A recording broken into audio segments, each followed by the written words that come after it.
ஓம் சாந்தி. அவ்யக்த முரளி 21/7/1973. அவ்யக்த பாப்தாதா, மதுபன். ஆன்மீக நீதிபதி மற்றும் உலகிய நீதிபதி. சதா வெற்றி மூர்த்தி ஆக்கக்கூடிய சக்திகளை நிறைத்து மாஸ்டர் சர்வ சக்திவான் ஆக்கக்கூடிய அனைத்து தாரணைகளையும் செய்ய வைத்து தாரணை மூர்த்தி ஆக்கக்கூடிய சுப்ரீம் நீதிபதி அன்பான பாபா கூறுகின்றார், தன்னைத்தான் நீதிபதி என்று புரிந்திருக்கின்றீர்களா? தனக்கு தானே மற்றும் அனைத்து ஆத்மாக்களுக்கும் தீர்ப்பு வழங்க முடிகின்றதா? உலகிய நீதிபதிகள் வார்த்தை மற்றும் கர்மத்துக்குத்தான் தீர்ப்பு வழங்க முடியும். ஆனால் நீங்கள் எண்ணத்திற்கும் தீர்ப்பு வழங்க முடியும். அப்படிப்பட்ட நீதிபதிகள் தனது மற்றும் பிறரது எண்ணங்களையும் தீர்மானம் செய்து கண்டறிய முடிகின்றதா? அப்படி ஆகிவிட்டீர்களா? அப்படிப்பட்ட நீதிபதி யாராக முடியும்? யாருடைய புத்தி என்ற முள் ஒருமுகப்பட்டுள்ளதோ அவர்களே ஆக முடியும். முள் நேராக இருந்தால்தான் தராசில் சரியான எடையை கண்டறிய முடியுது. அப்பொழுது ஆட்டம் நின்று விடுகிறது, இரண்டு பக்கமும் சரியாகிடுது. அதே மாதிரி யாருடைய புத்தியோகம் என்ற முள்ளானது ஒருமுகப்பட்டிருக்குதோ அவர்களுடைய புத்தியில் எந்தவித குழப்பமும் இருக்காது. மேலும் நிர்விகல்ப ஸ்திதி, அதாவது விகார எண்ணங்களற்ற ஸ்திதி, மேலும் வார்த்தையில கர்மத்தில் அன்பு மற்றும் சட்டம், மேலும் சக்தி என்ற மூன்றிலும் சமநிலை இருக்கும். அப்படிப்பட்ட நீதிபதி தான் சரியான நீதிபதி. அவங்க தான் சரியான நீதி வழங்க முடியும்.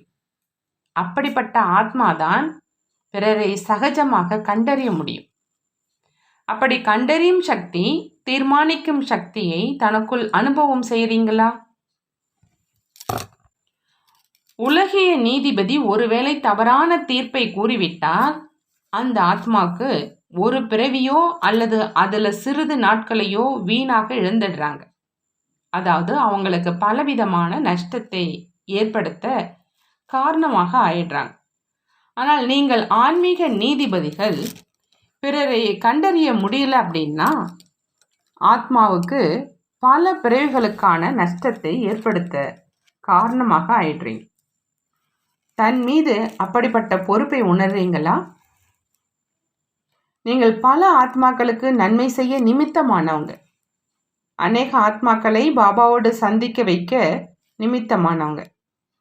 அப்படிப்பட்ட ஆத்மாக்கள் தன் மீது அவ்வளவு பெரிய பொறுப்பை அனுபவம் செய்கிறீங்களா? யாராவது துடித்து கொண்டிருக்கும் ஆத்மா உங்கள் முன்னால் வருது அப்படின்னா அவங்களுடைய தாகத்தை போக்குவதற்கு நிமித்தமானவங்க யார்? பாபாவா அல்லது நீங்களா? பாபா முதுகெலும்பாக இருக்கிறார். ஆனால் நிமித்தமானவங்க சக்தி சேனைகள் மற்றும் பாண்டவ சேனைகள் தான். நிமித்தமானவங்கள் மீது எவ்வளவு பொறுப்பு இருக்குது? எந்த ஒரு ஆத்மாவும் எந்த ஒரு விஷயத்திலும் எந்த ஒரு ஆஸ்தியிலும் வஞ்சிக்கப்படக்கூடாது. அப்படி மகாதானி வரதானி ஆகிட்டீங்களா? ஒரு வினாடியில் யாரையும் கண்டறிய முடியுதா என்ன? யாருக்கோ அமைதி தேவைப்படுது, ஆனால் அவங்களுக்கு நீங்கள் சுகத்தை கொடுத்தால் கண்டறியும் சக்தி குறைவினால அவங்க திருப்தி அடைவாங்களா? ஆகையினால ஒவ்வொருவரினுடைய ஆசையை கண்டறிவர்தான் சரியான முழுமையான தீர்ப்பை வழங்க முடியும். அப்படி அனைவரினுடைய ஆசைகளை தெரிந்து கொள்பவரின் விசேஷமான தகுதி என்னவாக இருக்கும்? இதன் மூலம் அவங்களுடைய புத்திங்கிற தராசு, அதாவது அந்த முல்லை ஒருநிலைப்படுத்த முடியும். அன்பு மற்றும் சட்டம், அதாவது விதி, இரண்டிலும் சமநிலையில் இருப்பாங்க. அதற்கான முக்கிய விசேஷ தாரணை என்னவாக இருக்கும்? அனைவரும் நல்ல நல்ல விஷயங்களை சொன்னீங்க. இவை அனைத்தினுடைய சாரம் ஆசைனா என்ன அப்படிங்கிற அந்த ஞானமே அறியாத நிலை. இந்த நிலையில ஸ்திரமாக இருப்பாங்க. அவங்க தான் அனைவருடைய ஆசைகளையும் பூர்த்தி செய்ய முடியும். தனக்குள்ள ஆசைகள் இருந்தா அவங்க பிறருடைய ஆசைகளை பூர்த்தி செய்ய முடியாது. எப்போ நீங்க யுக்தியுக்தாகவும் சம்பன்னமாகவும் ஞானம் நிறைந்தவராகவும் சதா வெற்றியாளராகவும் அதாவது வெற்றி மூர்த்தியாகவும் இருக்கீங்களோ அப்பதான் இச்சா மாத்திரம் அவிக்தியா என்ற நிலையில இருக்க முடியும். யார் தானே வெற்றி மூர்த்தியாக இல்லையோ அவங்க பிறருடைய எண்ணத்தை கூட வெற்றியடைய செய்ய முடியாது. ஆகையினால யார் முழுமை ஆகவில்லையோ அவங்க கிட்ட அவசியம் ஆசைகள் இருக்கும். ஏன்னா சம்பன்னம் ஆன பிறகுதான் இச்சா மாத்திரம் அவிக்தியா அப்படிங்கிற அந்த நிலையை அடைய முடியும். அப்பொழுது எதுவும் கிடைக்கல அப்படிங்கிற அந்த நிலை இருக்காது. இந்த நிலைதான் கர்மாதீத் பரிஸ்தா நிலை அப்படின்னு சொல்லப்படுது. அப்படிப்பட்ட ஸ்திதி உடையவர்கள் தான் ஒவ்வொரு ஆத்மாவையும் சரியாக கண்டறிந்து பிறருக்கும் பிராப்தியை ஏற்படுத்த முடியும். அப்படிப்பட்ட நிலையை சமீபத்தில் அனுபவம் செய்கிறீங்களா? அல்லது இன்னும் அந்த நிலை தூரத்தில் இருக்குதா, எதிரில் இருக்குதா, அருகில் இருக்குதா? இப்பொழுதே வேண்டுமானாலும் அதனை அடைந்திடலாம் அப்படிங்கிற அந்த அளவுக்கு சமீபத்தில் இருக்குதா? அதாவது அதனை கூட அருகில் கொண்டு வந்து கொண்டிருக்கிறீர்களா? விநாசத்தினுடைய விசில், அதாவது கை தட்டியதும் தன்னுடைய நிலையில நிலைச்சிடுங்க. எப்படி சிம்மாசனத்தில் அருகில் வந்துடுவீங்க அப்படின்னா ஏறி அமரணும், அவ்வளவுதான். அப்படிங்கிற அந்த அளவுக்கு அருகாமையில் இருக்கீங்களா? விசில் அடித்ததும் ஏறி அமர்ந்துடுங்க. எப்படி இசை நாற்காலி விளையாட்டு நடக்குது இல்லையா? ஓடிக்கொண்டே இருப்பாங்க. விசில் அடித்ததும் நாற்காலில் அமர்ந்துடுவாங்க. யார் நாற்காலியில் அமர்ந்திருக்கிறாங்களோ அவங்களே வெற்றி அடைந்தவராக கருதப்படுவாங்க. இங்கு கூட நாற்காலிக்கான விளையாட்டு தான் நடந்துட்டு இருக்குது. இங்கே நீங்கள் என்ன புரிஞ்சிருக்கீங்க? 3 விசில் அடித்ததும் 3வது விசிலில் நாற்காலியில் அமர்ந்துடுவீங்களா? அந்தளவு தயாராகிட்டீங்களா? ஆனால் இந்த 3 விசிலும் வேக வேகமாக ஒலிக்கும். இதற்கு இடையில நிறைய நேரம் ஆகாது. 3வது விசிலில் உடனே நாற்காலியில் அமரும் அளவுக்கு தயாராகிட்டீங்களா? அப்படி உத்தரவாதம் தானே. முயற்சி செய்கிறோங்கிற வார்த்தையை சொல்கிறோம் அப்படின்னா ஏதோ சந்தேகம் இருக்கு அப்படிதான் அர்த்தம். கல்பத்துக்கு முன்னால் அமரவில்லையா? ஏதாவது பதவியில் அமர்வது ஒன்றும் பெரிய விஷயம் கிடையாது. ஏதாவது பதவி பிரஜைகளுக்கு கூட கிடைக்கும். 16,000 பேர்களுக்கு கிடைக்கும். 9 லட்சம் பேர்களுக்கும் பதவி கிடைக்கும். ஆனால் முதல் சீட்டை அடைய தன்னைத்தான் எவரடி ஆக்கணும்.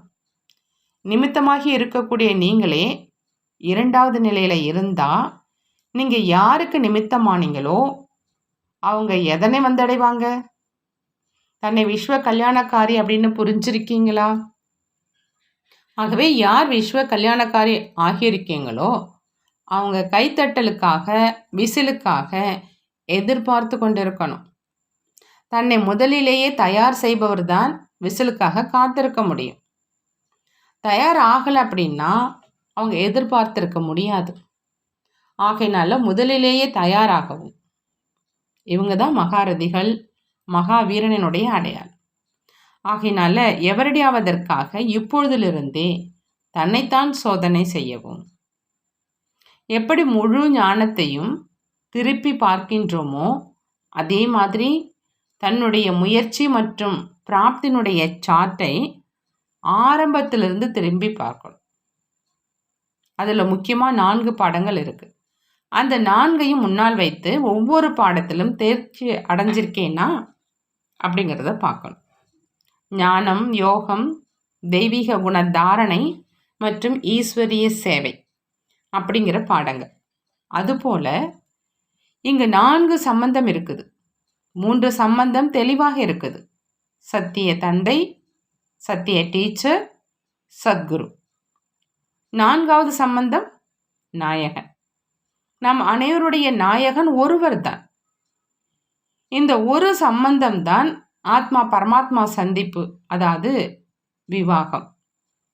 இந்த சம்பந்தம், அதாவது இந்த உறவு முயற்சியை எளிதாக ஆக்கிடுது. எப்படி 4 பாடங்கள் இருக்குதோ அப்படி 4 சம்பந்தங்களை முன்னால் கொண்டு வாங்க. இந்த 4 சம்பந்தத்தின் ஆதாரத்தில் 4 தாரணைகள் இருக்குது.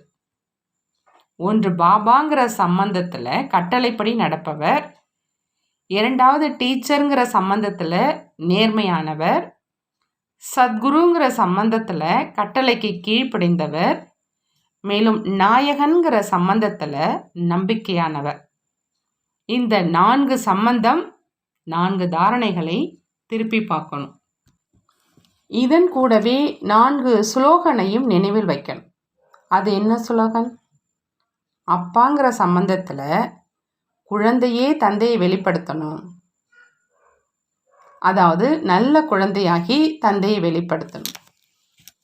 டீச்சர் சம்பந்தத்தில் எதுவரை வாழ்கின்றோமோ அதுவரை படிக்கணுங்கிற ஸ்லோகன், அதாவது கடைசி வரையில் படிக்கணும். இந்த லட்சியம் உறுதியாக இருந்தால் பிறகு அனைத்து பிராப்திகளும் தானாகவே கிடைச்சிடும். மேலும் சத்குரு என்ற சம்பந்தத்தில் எங்கு எப்படி அமர வைக்கிறீர்களோ, எதனை எப்படி சொல்கிறீர்களோ, எப்படி நடத்துகின்றீர்களோ அப்படியே, அதாவது பின்பற்றுவோம்.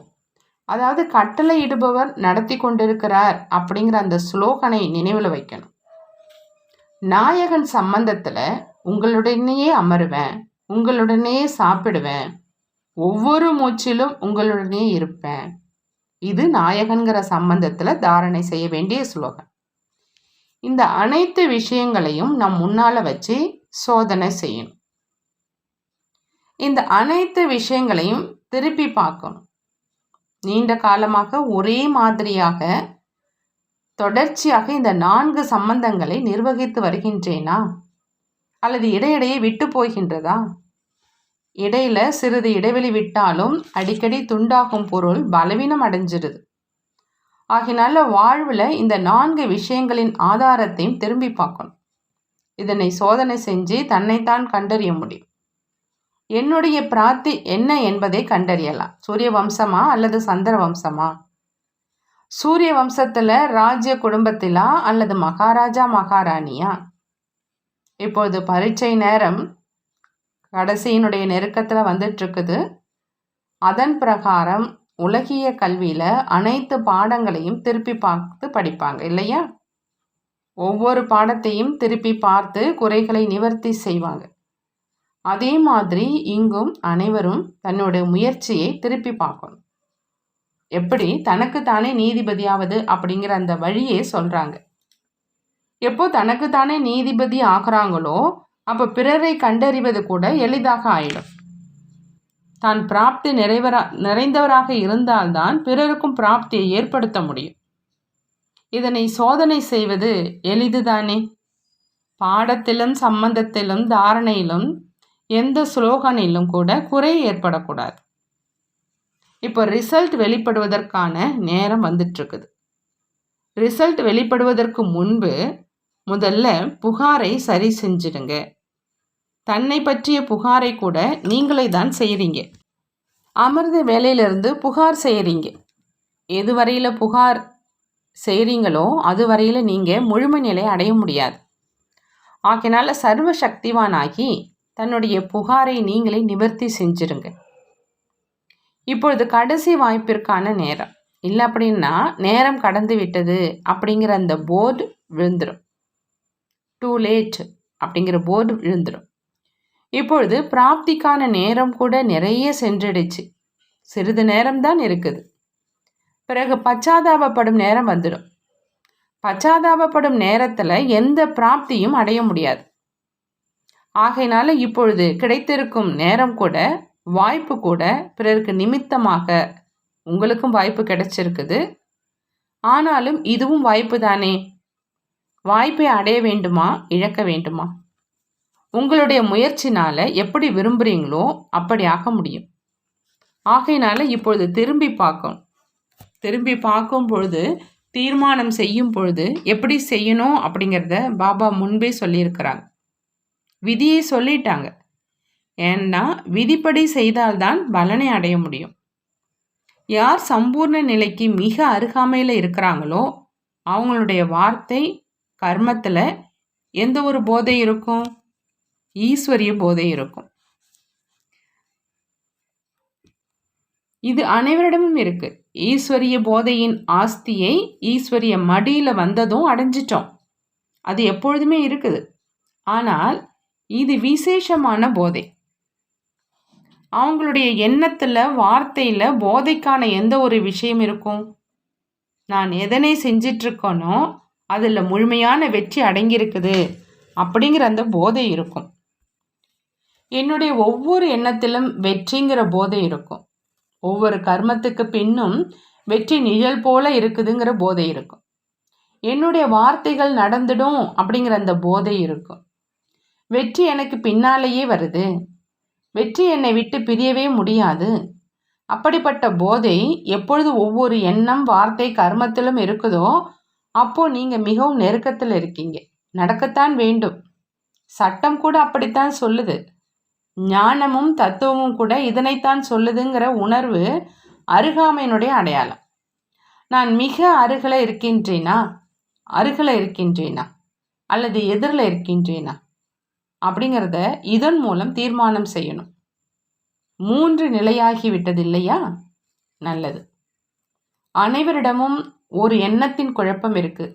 அது என்ன? இந்த சந்திப்பு எதுவரையில் என்பது தெரியவில்லையே என்பதுதான் அந்த எண்ணம். இந்த குழப்பத்துக்கு பதில் என்ன? பிராப்தி அடையும் காலம் நிறைய போயிடுச்சு. தற்பொழுது மிகவும் குறைவாகத்தான் இருக்கு. ஆனால் இன்னும் நிறைய ஆத்மாக்கள் வர வேண்டியிருக்கு.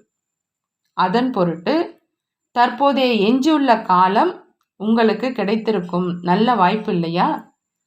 அப்படிப்பட்ட ஆத்மாக்களுக்காக பாபாவும் பந்தனத்தில் கட்டுப்பட்டவராக இருக்கிறார். ஆகையினால புது புது ரத்தனங்கள் வந்து கொண்டே இருக்கிறாங்க தங்களது உரிமையை அடைவதற்காக. பாபா கூட உரிமையை கொடுக்க வர வேண்டியதாக இருக்குது. ஆகையினால என்னவாக போகின்றதோ என்ற குழப்பத்தை அடையாதீங்க. ஆனால் அவ்யக்த சந்திப்பின் மூலம் அவ்யக்த ஸ்திதியை அனுபவம் செய்ய இடையிடையே இடைவெளி தரப்பட்டிருக்கு. இதன் மூலம் மனிதன் மூலம் சந்திக்கக்கூடிய சந்திப்பு முடிவடைந்தாலும் அவ்யக்த சந்திப்பின் அனுபவத்தை செய்ய முடியும். எதுவரையில் பாபா பிரத்யட்சம் ஆகவில்லையோ அதுவரையில் பாபா மற்றும் குழந்தைகளுடைய சந்திப்பு நடந்துதான் ஆகணும். ஆனால் அது வியக்தத்தின் மூலமாக அவ்யக்த சந்திப்பாகவும் இருக்கலாம். அவ்யக்த ஸ்திதியின் மூலம் அவ்யக்த சந்திப்பாகவும் இருக்கலாம். ஆனால் சந்திப்பு கடைசி வரையில் நடக்குது இல்லையா? ஆகையினால யாருக்கு அவ்யக்த ஸ்திதியின் மூலமாக அவ்யக்த சந்திப்பின் அனுபவம் ஏற்படவில்லையோ அவங்களுக்கு பாபாவினுடைய சந்திப்பு, பிராப்தியினுடைய அனுபவம், மேலும் சர்வ சக்திகளின் வரதானத்தின் மிக மேலான அனுபவம் போன்றவை கிடைக்காமல் போயிடும். ஆக 2 விதமான அனுபவமும் சேர்ந்தே நடைபெற்று கொண்டிருக்குது. ஆனால் கடைசி நிலை என்னவாக இருக்கும்? கடைசி நிலைக்கு தயார் செய்வதற்காக பாபா கூட நேரம் தர வேண்டியிருக்கு, கற்பிக்க வேண்டியிருக்கு. இப்பொழுது புரிந்ததா என்ன நடைபெற போகின்றது அப்படின்னு? தற்பொழுது இவ்வளோ குழப்பத்தில் வராதீங்க. எப்பொழுது ஏற்பட போகுதோ அப்பொழுது அவ்யக்த ஸ்திதியில் உள்ளவங்களுக்கு தானாகவே சத்தம் கேட்கும், தூண்டுதல் கிடைக்கும், சூட்சமத்தில் எண்ணம் எழும், செய்தி வந்து சேரும், தொலைத்தொடர்பு ஏற்படும். புரிந்ததா? எப்பொழுது புத்தி தெளிவாக இருக்குதோ அப்பொழுது பிடிக்க முடியும். எப்பொழுது அவ்யக்த சந்திப்பு நடைபெறுதோ அப்பொழுதுதான் தெரிஞ்சுப்பீங்க, வந்து சேரும். இதற்கிடையில் இந்த வாய்ப்பை கொடுத்து பயிற்சி செய்ய வைக்கிறாங்க. மற்றபடி பயப்பட ஒன்றுமில்லை. புரிந்ததா? நல்லது. அப்படி வெற்றி மூர்த்தி, ஞான சொரூபம், சக்தி சம்பன்னமான தெய்வீக தாரணை நிறைந்த யோகயுக்த், யுக்தியுக்த், எண்ணம் மற்றும் சங்கல்பம் செய்யக்கூடிய கண்டறியக்கூடிய சக்தியை ஒவ்வொரு ஆத்மாவுக்காகவும் கர்மத்தில் கொண்டு வரக்கூடிய ஆன்மீக நீதிபதியான சிரேஷ்ட ஆத்மாக்களுக்கு, சதா வரதான மூர்த்தி ஆத்மாக்களுக்கு, மேலும் பாப்தாதாவின் கண்ணின் மணிகளான ஆத்மாக்களுக்கு பாப்தாதாவின் அன்பு நினைவுகள் மற்றும் நமஸ்தே. நாமும் நம்மளுடைய பாப்தாதாவுக்கு அன்பு நினைவுகள் மற்றும் நமஸ்தே சொல்வோம். இந்த மகா வாக்கியத்தினுடைய சாரம்: 1. யார் ஆசைகளே இல்லாத ஸ்திதியில் இருக்காங்களோ அவங்களே அனைவருடைய ஆசைகளையும் பூர்த்தி செய்ய முடியும். 2. யார் முன்கூட்டியே தன்னை தயார் செய்துள்ளார்களோ அவங்களே எதிர்பார்க்கக்கூடியவராக இருப்பாங்க. நல்லது. ஓம் சாந்தி. நன்றி பாபா. நன்றி.